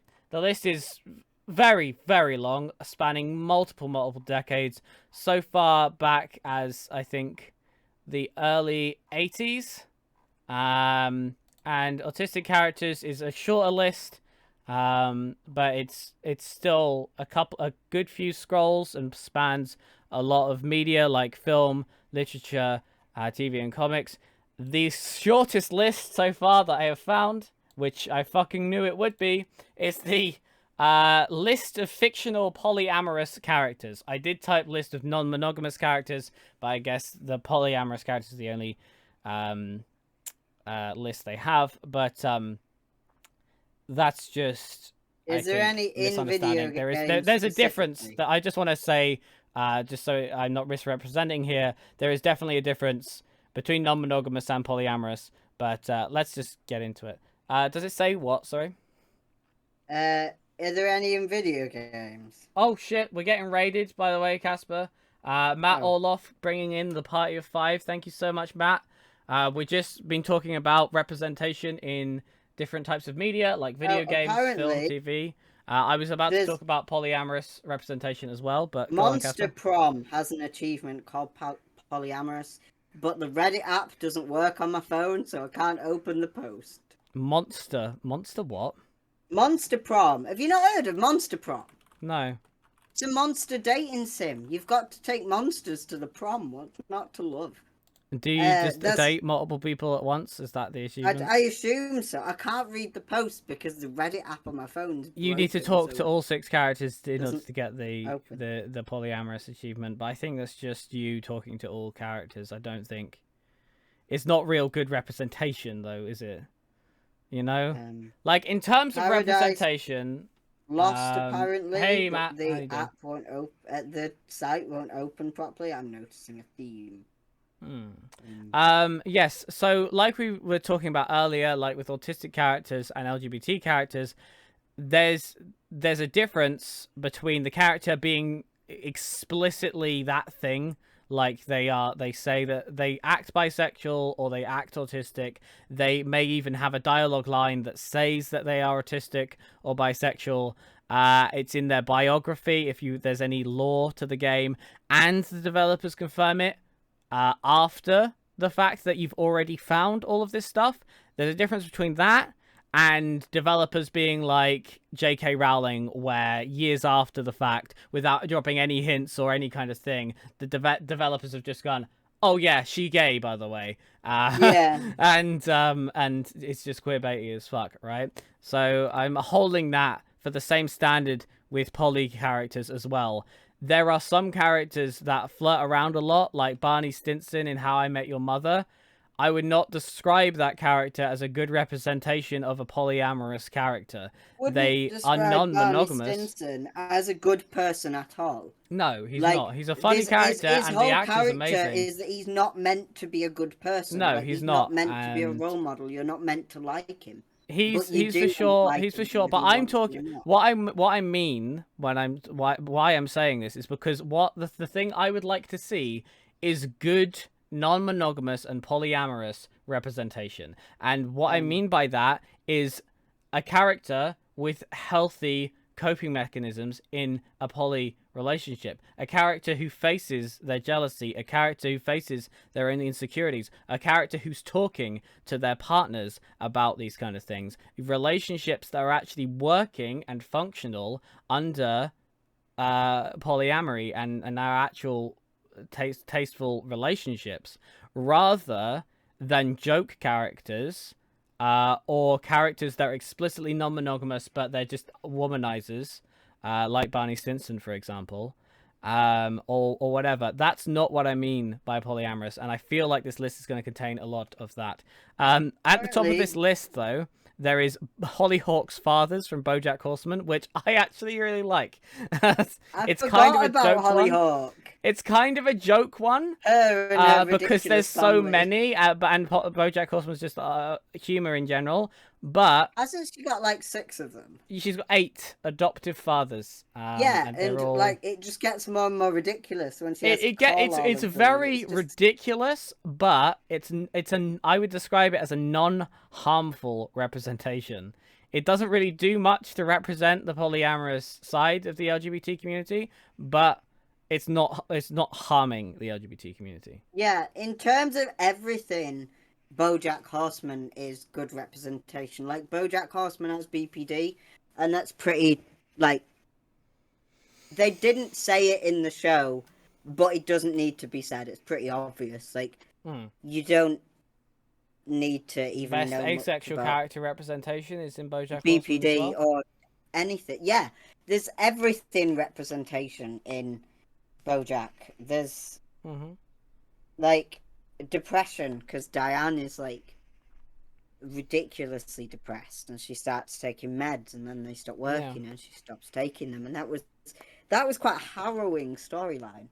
Hmm. I just Apparently, there's a think BoJack character Horseman does called everything right. Fluorite in Steven Universe, who's confirmed to I be is confirmed to be polyamorous by the series creator, but that that's still being confirmed externally. That is not Steven Universe is a funny internal. one because there is a Uh, lot of LGBT representation in it. mm, Like, there's a lot of non-binary representation in it, but they don't say it explicitly because it's a Cartoon Network show for children.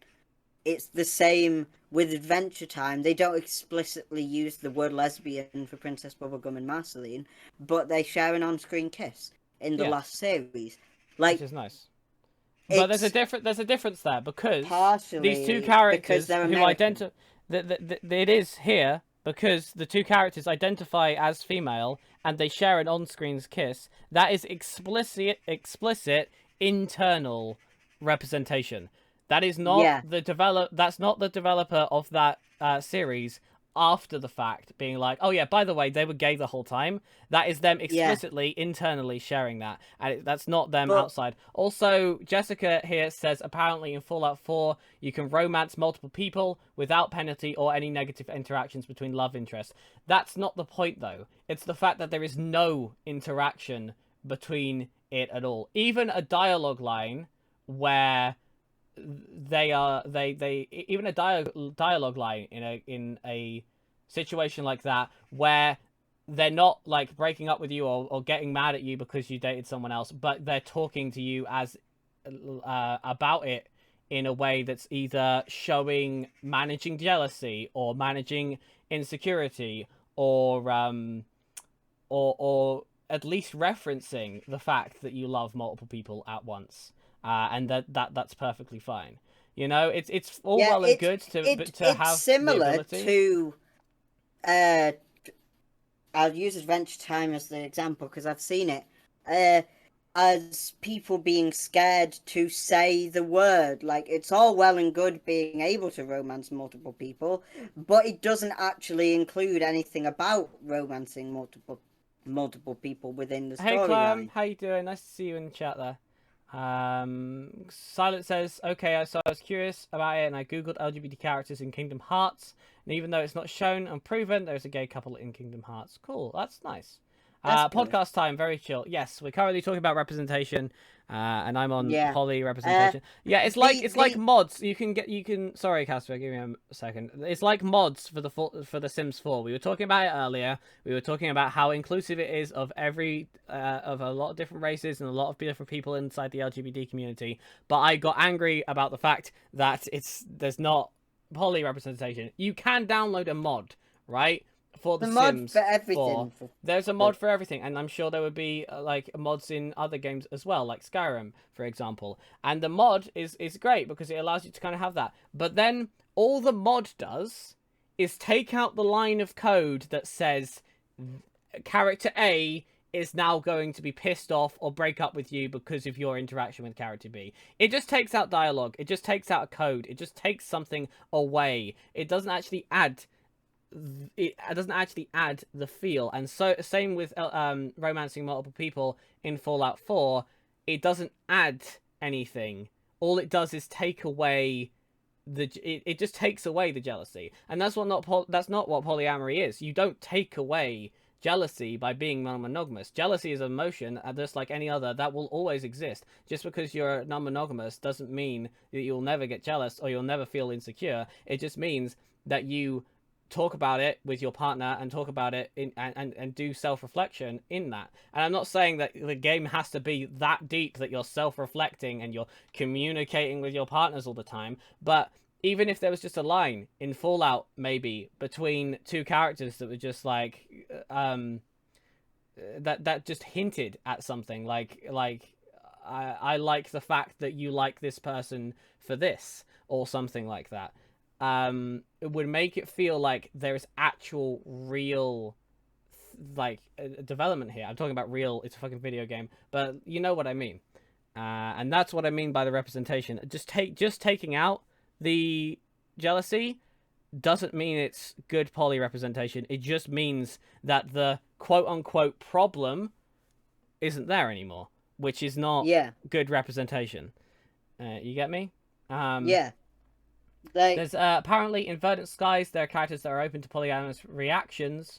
I've never played it, but I was researching as well. I saw a Reddit thread for non-monogamous and polyamorous games. I don't know about Verdant Skies. I will have to. I'm just gonna paste that into my browser now. I think The Sims is a bad example for For poly, communicating with people because yeah. the Sims don't communicate with each other Well, at all. they Like they do communicate with each they other, but it's the jealousy thing is a thing that happens in The Sims. If you have two characters that you've got high romance with, yeah, and you kiss one of them in front of the other, or you hug one, or you flirt with one in front of the other, then either the other or both of their relationship bars will go down. They'll get angry. They'll have an angry emote above their heads or in their little emotion bar thing. I can't remember what it's called. And there's no way to like talk because you can talk to each character, right? You can discuss. You even have the problem to vent about your feelings or whatever when your character feels stressed in The Sims. There's no there's nothing under the relationships tab to be like talk about insecurities surrounding X or discuss jealousy surrounding this and how we can fix it. There's nothing like that. And that would be for a game like The Sims, that would be quite easy to implement. Maybe, yeah, maybe you have two people that you're in love with in The Sims, that your character's in love with in The Sims, and you do kiss one of them, and the other gets upset, the other gets angry, which can happen a lot in real polyamorous relationships. But then, after that interaction, you can get your character, if you want the relationship to continue and you want to like build it on it and sort of get that relationship going again, or you know, rectify the situation, you can talk to that character. And it's not like an apology, it's more of like you go up to that character and you click on the relationship thing and you just like, talk about negative feelings surrounding X, or just talk about jealousy, or talk about something, rather than just, I'm angry now, and our relationship is going downhill, and it will continue to go downhill unless you break up with this person, which is what it Yeah. feels like. And I Like, hope I that the think next lot with of The Sims will be Sims, like it that. will come with time because they are very inclusive, although apparently not inclusive of race. Uh, which I didn't know about, probably What, The because I'm a Sims? white person and I don't need to Yeah, be I think we're uh, both white, so we can't aware of it. 100% Um, comment on that one. But apparently, yes, there was issues surrounding the lack of skin color options. However, it has been fixed recently, according to Jessica in chat. So I'm not too sure. I can't comment really there, and I'm also a white person, so I don't feel like it's not my place to. But if that was an issue, that's annoying. If it has been fixed, that is good. Um, okay. Monster Prom was on there too. Okay, I've never played Monster Prom. I've never played Monster Prom, but I know that I think there's a Markiplier character in it, if I remember rightly. Uh, Yeah. I've heard a lot about it and seen a lot of people play it, but I've not played it myself, and I'm honestly not likely to play it myself because I've seen people play it. And with that sort of game, if you've seen people play it, you've seen it, and you don't need to play it. Uh, I do love a good dating sim, though. There's a Dating comic here. sims. There's a comic here that I kind of want to read. There's no games on this list at all, that I can see. I've got the polyamorous fictional characters list up on Wikipedia. There's no games on here. There's just a character. Just a comics thing. I've never heard of this, by the way. I just found it quite funny. And it says character, every major character, title, Open Earth, and then it's just the notes just say the comic is set in a future and monogamous relationships are seen as outdated to all young people on board the station who are all polyamorous. The author said Wow. that she wanted to write a story where open relationships can be really positive and wonderful, and said that it's realistic to believe that people would explore multiple relationships. She also said that she wanted to write a story where it was totally normal to be queer and genderqueer, which I love that synopsis. I love her explanation there. I kind of want to read this comic, not gonna lie. Yeah. I once read a comic called Gender, which was basically explaining gender and explaining the differences between gender and sex and Hmm. stuff. And comics are very inclusive, from what I've heard. I've never really read them purely because I don't have the money to. Comics are very expensive. Yeah, they are. But They definitely they are. are very inclusive of everything. As a rule, if you can think of it, there's a comic about it. Yes. There's something that's, oh no, there it is. If there are any non-monogamous people listening to this and despairing like I do all the time every time I think about this, and you or if there's any monogamous people who just want to see what this kind of representation is like when it's done well, there is, I would always say and have always said, because it's pretty much the only one I've ever seen, a TV show called Trigonometry, which However, is I a don't British think drama that's series. available anywhere that isn't the UK. Yes, it's very obscure and not many people know about it, unfortunately. But it's a British drama series. It's from the BBC, that follow three characters who fall in love and have a relationship, and I think it's wonderful. The triad does go very close, and they develop feelings for each other, and it's just about a throuple. And there's a couple originally. They start falling in love with this other person. It feels very natural. It doesn't feel like a forced situation. It doesn't feel like a writer's just sort of fucking horny wet dream where they're just typing up and then they fucking kissed, you know. It doesn't feel Yeah. like that. It feels like these characters are naturally developing feelings that they don't understand and have to come to terms with over a period of time. And I Also, like that. That something is the less best. That if obscure. to talk about actual representation, that I like, because so far I've painted this to be all doom and gloom in terms of non-monogamy and polyamory. Something To talk less about representation, obscure like that's like that trigonometry, is is Shameless definitely one. US, which I is it's a very yeah. similar storyline to Trigonometry. I know you'll say that it's shit and that I haven't said that it's it's shit, not and I good, haven't watched it, so I can't. However, from what you told me about it, I but feel like it's not the best. It is no, it's the same story as Trigonometry, but with a good bit of comedy injected into it. Hmm. Like, there's nothing wrong with relationships being funny because they're That's funny in real fine. life. No, Like, that's good. it That's just fine. so happens that one of them is Russian, and I think her family are in the mafia or something. But Yeah, it Seamus is went very to similar places. to Trigonometry, but Yeah. it's a bit less serious, Yeah, which is always I good. like non-serious. I like, being able to have a laugh with it, but I also like serious, There's so many dramas out there um that deal with serious issues that people can face in a lot of LGBT stuff.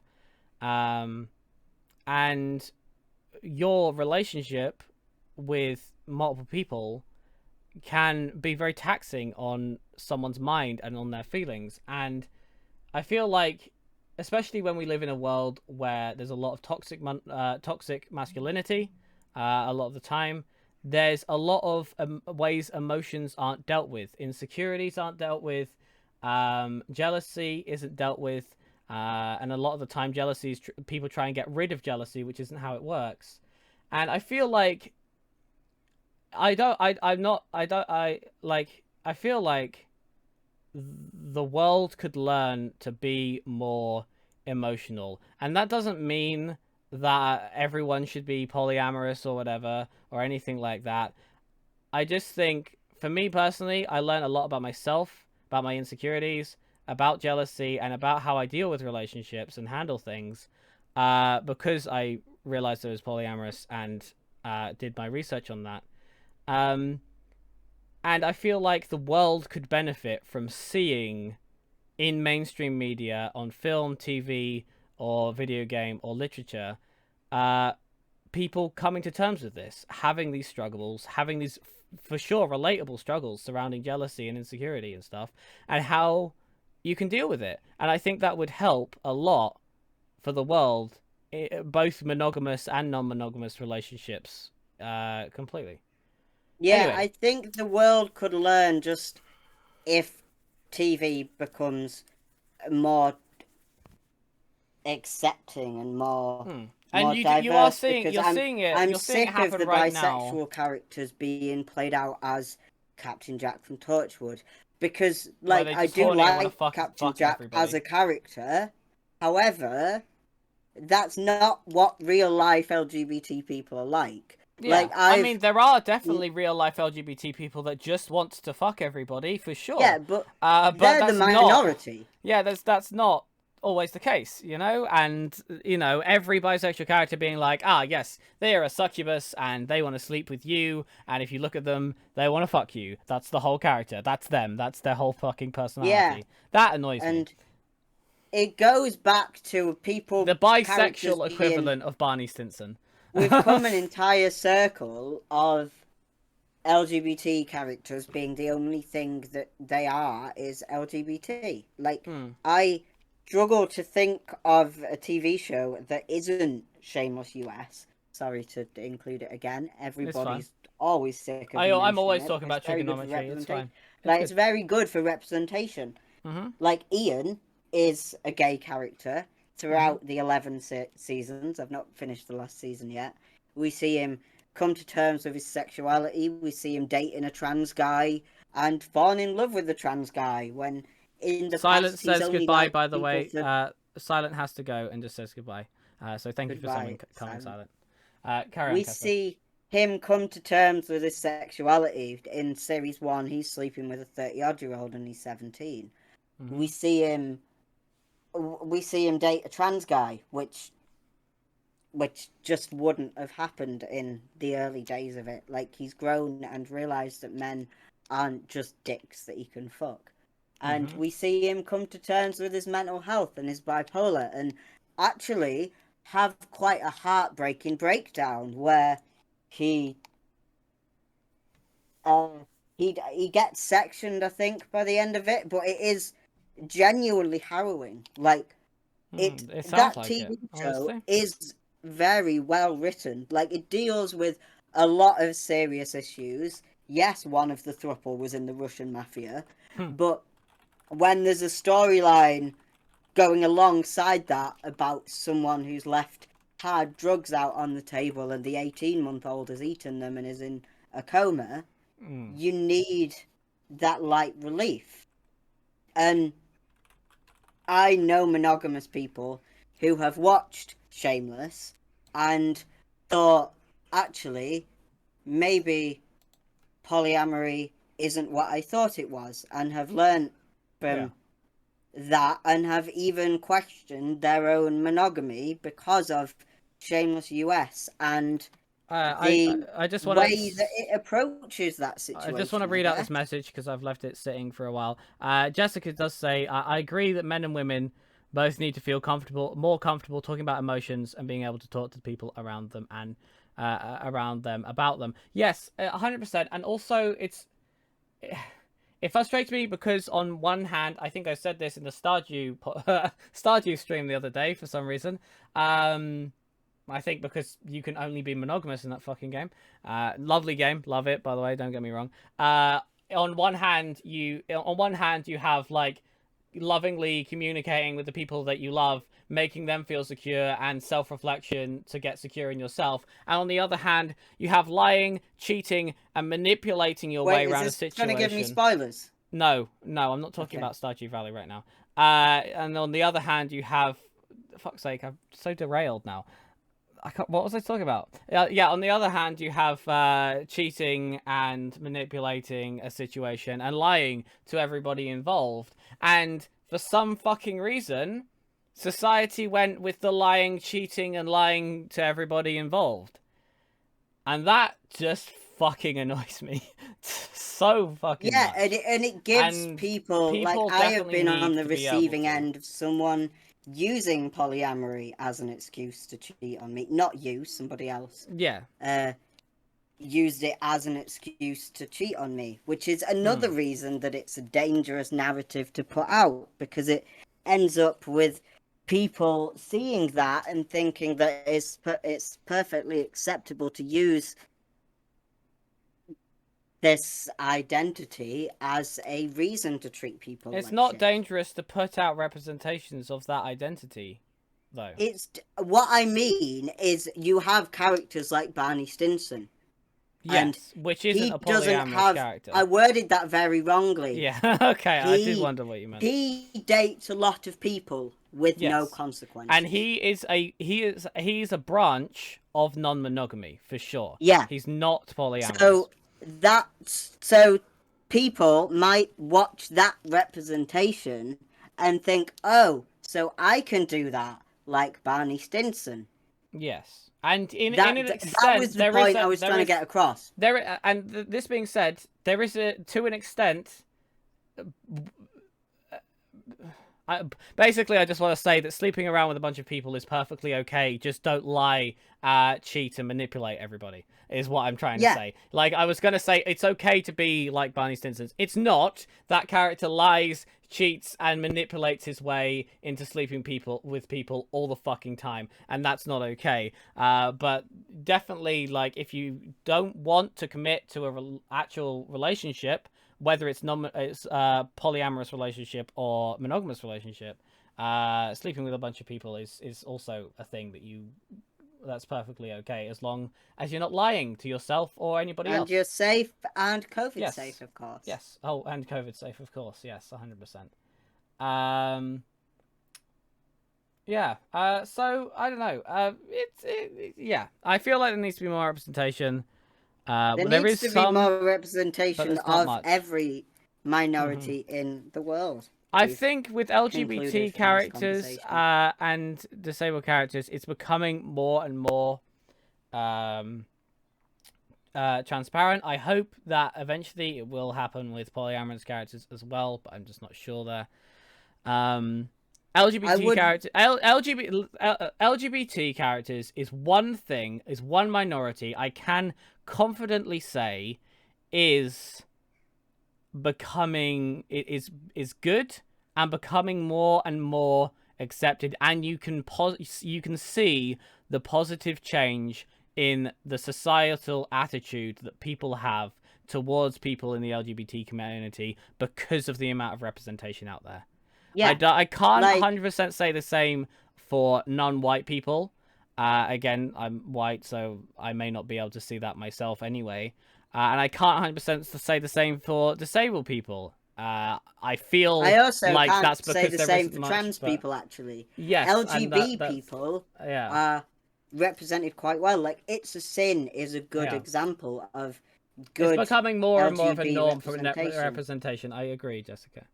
Other than the fact that all of those characters do kind of sleep around, but I think that was because it was the 80s. Um, Hmm. and that was the norm. Aye. Aye. Right. Well, I need to get some water. We've talked a lot about a lot of We have been things. going for almost two This hours. is quite possibly our longest podcast But we've there's ever done, something but that it's been happened this very week that we've interesting. still not spoken about, I'm and we very could sweaty leave right it in. now. It's so warm. So Go on. next Let's talk. Let's week, talk. Like I don't you mind. mentioned emotions Actually, earlier. how about Casper? Something How about you riff on something completely unrelated for the 30 seconds it takes me to get water because my throat is about to give out, and yeah. you do that whilst I go get some water real quick. Sorry. So emotions were mentioned earlier, and something that was released this week that made me have very, very strong emotions and kind of take a step back and look at my own mental health and lockdown and how it has affected me and my friends is Bo Burnham's special. Inside came out on Netflix. I have actually given my Netflix password to a friend who has anxiety, specifically so they can watch Bo Burnham's special Inside, because it's just, I don't know, it's just beautiful and sad, and Hello. he's just, hello. I was talking about how you mentioned emotions, and something that happened this week that very heavily spoke about emotions is Bo Burnham's special, and god damn, it made me feel a lot of them. Yes, right, okay. Bo Briefly, Burnham. for anyone who doesn't know who Bo Burnham is, I'd be surprised if you don't, but I do know that there are people out there who don't know who Bo Burnham is. Bo Burnham is one of the most wonderful comedians I've ever seen. All three of his major specials are on Netflix. Just search Bo Burnham. They will be the first three things. His first one was What? Just the word "what" with a full His stop. movie's now on Netflix as well. The second one was Make Happy, and the third one, which we're about to talk about, was called Inside. And also, he wrote and directed a movie called Eighth Grade, which is a very, very nice story. It's a very, very nice It's story also on about a Netflix. girl coming into eighth grade, which is also on Netflix. It's in Netflix. It's in Netflix on Britain. I don't know about the US. Maybe get a VPN. NordVPN, please fucking sponsor me. Thank you very much. And like maybe get a VPN or something. Or maybe if you're in the US, there's other ways to watch it. I'm not too sure, but definitely watch them. Anyway, Inside, yes, came out recently. Very emotional, Inside very came good, out on very Sunday. funny, but very And yes.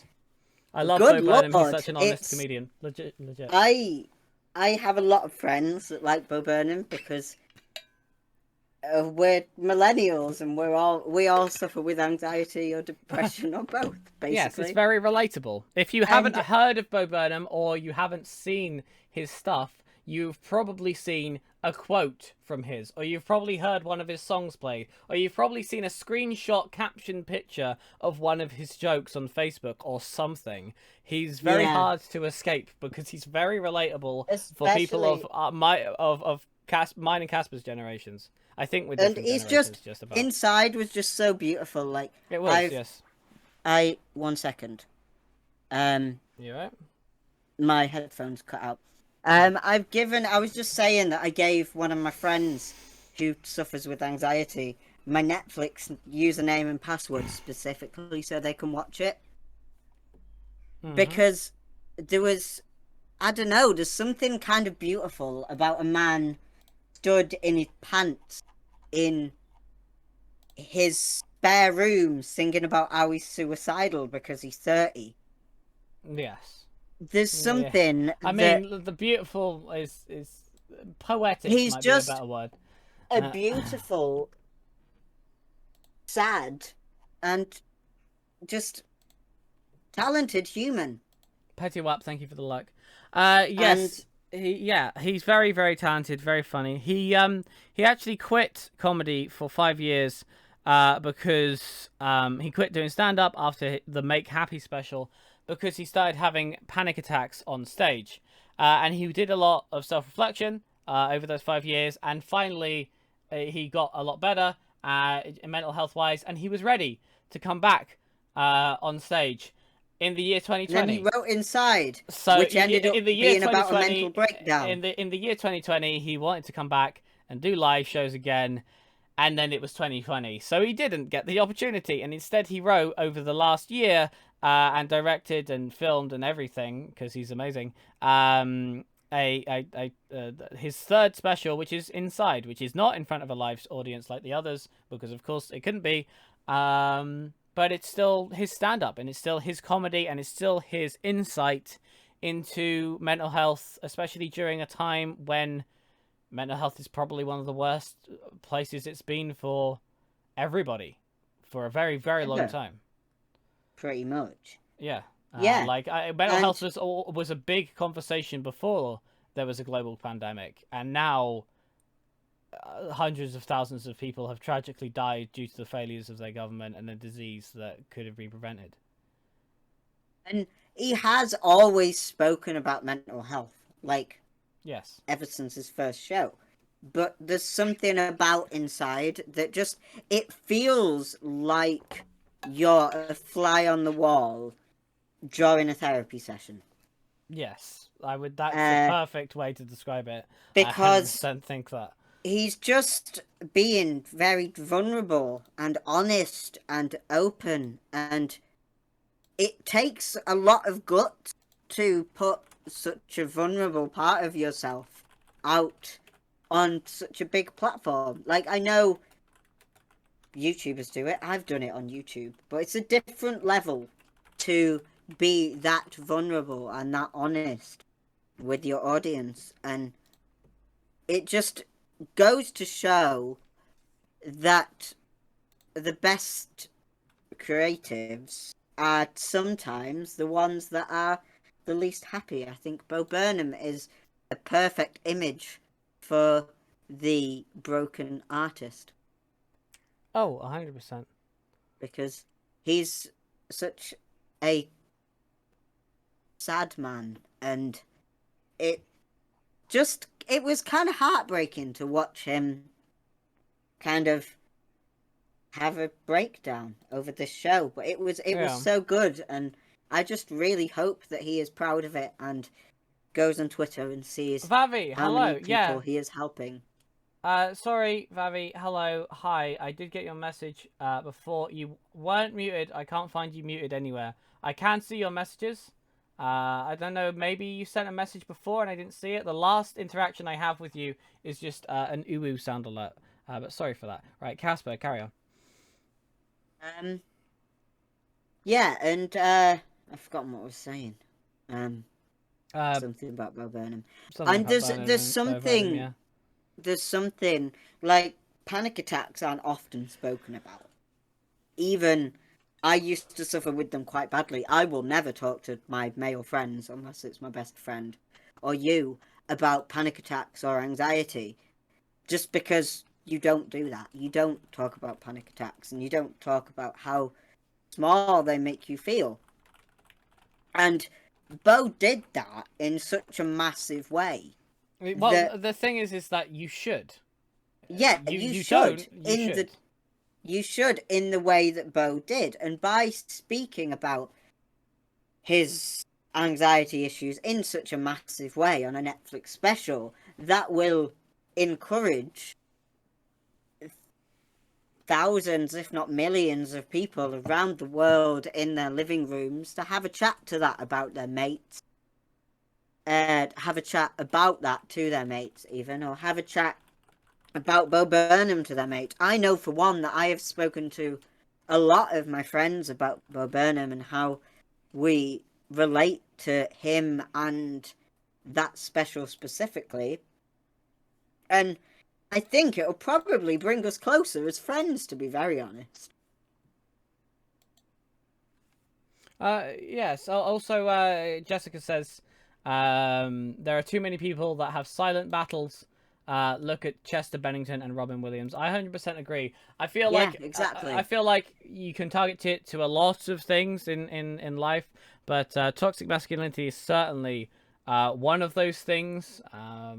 Because The whole I've faced it growing up. Casper, you might face it more I've faced it now. in a different sort of way. Yeah, you would have faced it in a different sort of way when you were growing up, and now as well. At the present, in the present day, you may also face it from, other men, Yeah, and or people expecting you to act a certain way because you're male. Um, and I grew up facing it as well, and it's not good. I can say I that for the think least, it and it took definitely me up discourages until people from talking, which is despicable, honestly. And there are a lot of silent people, but I feel like toxic masculinity is definitely a part. That whole like you should be strong, you should not show oh, emotion, it that whole kind of definitely thing is. is And definitely part of it. like we teach it to little boys all the time. If you fall over, you can't cry or people will laugh at you. Was something that the boys used to be told when I was a kid. Like My two and problems in the world are capitalism and toxic masculinity. I'm glad that you only basically, have two problems in this world. They are very big ones, though. 100%. yeah. Capitalism and toxic masculinity will destroy us if they're allowed to continue. However, my hope is at least toxic masculinity is getting seen to a lot more recently, and hopefully eventually capitalism will as well.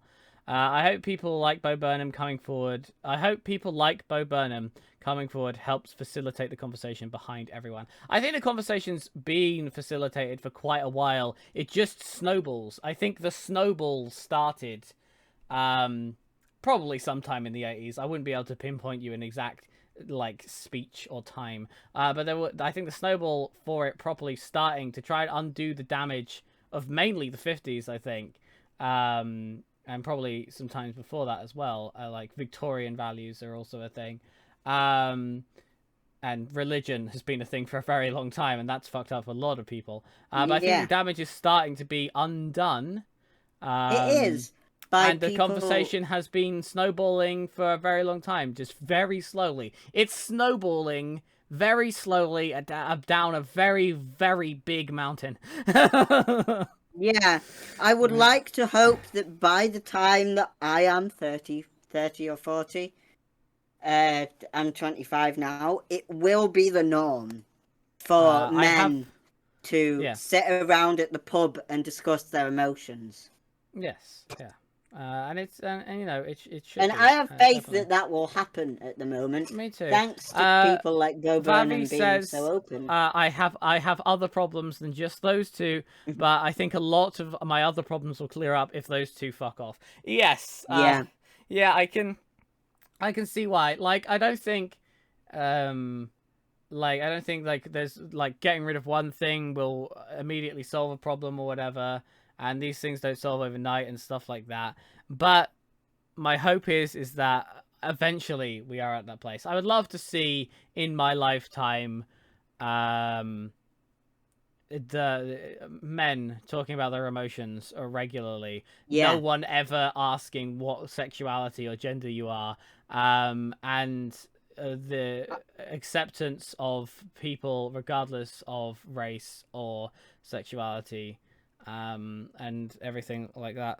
I really hope to see all of that within my lifetime. And yeah. I I want definitely to do get to a feel point. a lot of things would go away if capitalism was not fucking us real hard as well. That is another big one. Um, I feel like capitalism fucks us over physically in terms of the things that we can physically do, like healthcare in some countries needing it isn't free, and science progression costing money, such as how much, like the conversation at the start of the fucking pandemic, where it was like, oh no, how much is the vaccine going to cost us? That really pissed me off.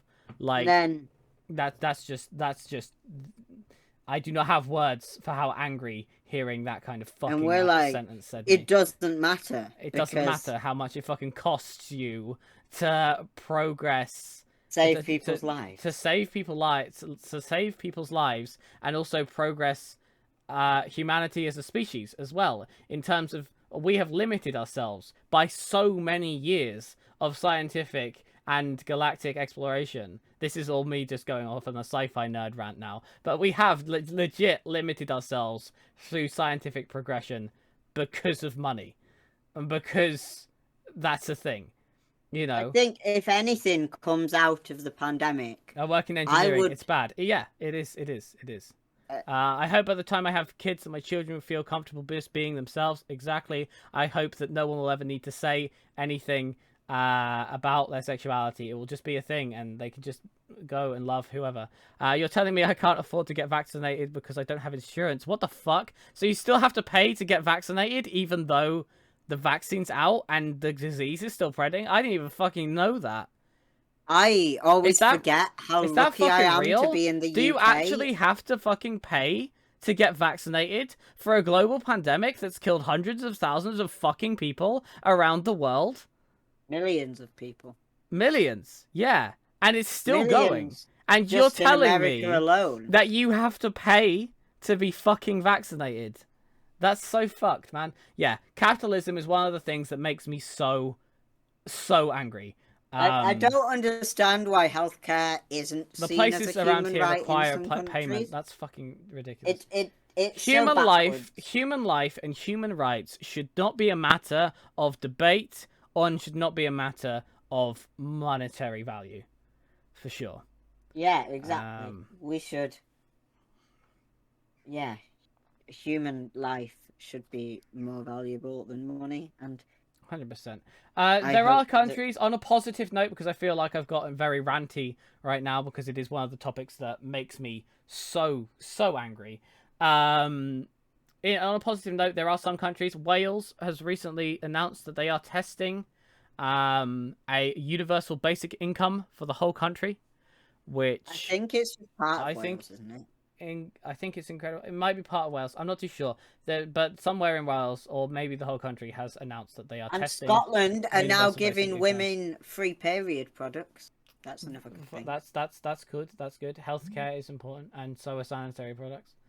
Sanitary products just should be free. A fucking basic need. I remember when the fucking tampon tax came out, and it was just like, it's just like, why are you taxing basic fucking necessities? Like, what the fuck? Like, you can get condoms for free from any sexual health clinic. Why can't I don't live in a very highly populated area? Oh dear. That doesn't make sense. I was about to say that makes sense. No, it doesn't make sense that you still have to pay regardless of where you fucking lived. Yeah, it's just a bit fucked up. But that's very fucked up, yeah. But yes, on a positive note, there are places that have tested and are still testing universal basic income. I think universal basic income is the way forwards. You should provide everybody in your country food, shelter, water, and clothing, and electricity, because that's a modern necessity. And period products. And period products and healthcare. You know, you should provide care, shelter, food, water, clothing, like all of your basic things of a modern age should be provided for everybody. Even if it's just a 1-bedroom apartment in a skyrise, that's still a home that someone can have. That means that they're off the street. And then, once you've provided basic necessities for everybody, then they can think about working. If they want to improve their living situation in terms of, like, not improve it in terms of, like, oh, if I don't go to work, I won't have a fucking house. In terms of, oh, if I don't go to work, I'll just be in this apartment. And if you're fine with that, you're fine with that. But if you want to go to work hard, get money, maybe move into a 2-bedroom detached house in a fucking cottage somewhere on the edge of a city, then you can. And that is your upgrade. You should pay for luxury. You should not pay for necessity. Yeah.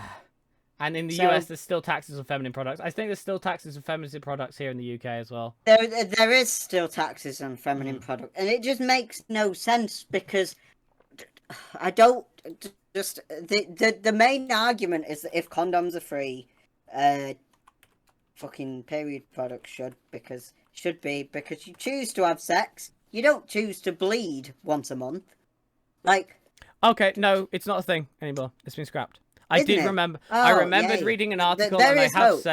I have said that the Chancellor, Rishi Sunak, has said that the tax applied to sanitary products, nicknamed the tampon tax, has been abolished. Okay. And this article was written the 2nd of January 2021. Okay. I just hope that all of the country takes Scotland's lead on everything. Scotland's so much better than us. With I everything. fucking adore Scotland, and I wish I was raised there. Honestly, I am partially Scottish. I do have Scottish family, and I kind of wish I was born in Scotland and raised in Scotland and was a Scottish citizen. I can get Scottish citizenship now, however, obviously, as someone who is raised in Britain and identifies as British and has a British passport, I would not be accepted by the Scottish people as one of them because I'm not. I wasn't raised there. I have Scottish blood in my veins, but I wasn't raised there, unfortunately, which kind of makes me sad. I have a lot of friends who are Scottish or have moved up to Scotland to be with partners and have children. And my friend who's last year had a kid in Scotland who is Scottish, has said that Scotland's a lot better than England, and she's lived in both. Yeah. I think education's free in Scotland as well.